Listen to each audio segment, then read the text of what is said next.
یہاں پہ فرشتوں نے کیا کہا ہے؟ اتجعلوا، کیا آپ بنائیں گے، کیا تو بنائے گا؟ اللہ تعالیٰ کو مخاطب ہو رہے ہیں. تو کیا فرشتے اللہ تعالیٰ پہ اعتراض کر رہے ہیں؟ فرشتے اللہ تعالیٰ پہ اعتراض کرنے والے نہیں ہیں.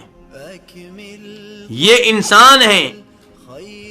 انسانوں میں کئی ایسے بدبخت گزرے ہیں جو اللہ رب العزت کا انکار کرتے ہیں یا اللہ تعالیٰ کی شریعت کے کئی امور پہ اعتراض کرتے ہیں. بلکہ آج بھی آپ کو ایسے لوگ مل جائیں گے جو اسلامی سزاؤں کو وحشیانہ قرار دیتے ہیں. کہتے ہیں چور کا ہاتھ کاٹنا یہ کون سی سزا ہے؟ وحشیانہ.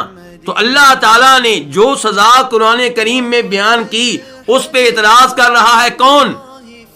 گندے پانی سے پیدا ہونے والا حقیر سا انسان جو اپنے آپ کو پخانے کی غلاظت سے محفوظ نہ رکھ سکا، پیشاب کی غلاظت سے محفوظ نہ رکھ سکا، ناک کی غلاظت سے محفوظ نہ رکھ سکا، بلغم کی غلاظت سے محفوظ نہ رکھ سکا، بے بس لاچار سوتا ہے تو اس کو معلوم نہیں ہوتا میں کہاں پہ ہوں، میرا ہاتھ کدھر جا رہا ہے، میرا پاؤں کدھر ہے. اتنا حقیر سا انسان اپنے خالق کی دی ہوئی تعلیمات پہ اعتراض کرتا ہے، افسوس کا مقام ہے. فرشتے ایسے نہیں ہیں.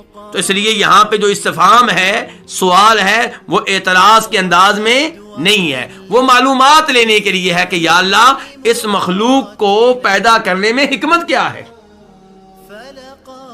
جبکہ اس مخلوق میں ایسے لوگ بھی ہوں گے جنہوں نے فساد کرنا ہے، خون بہانا ہے، کسی دوسرے کو قتل کریں گے، تو پھر ان کو پیدا کرنے میں حکمت کیا ہے؟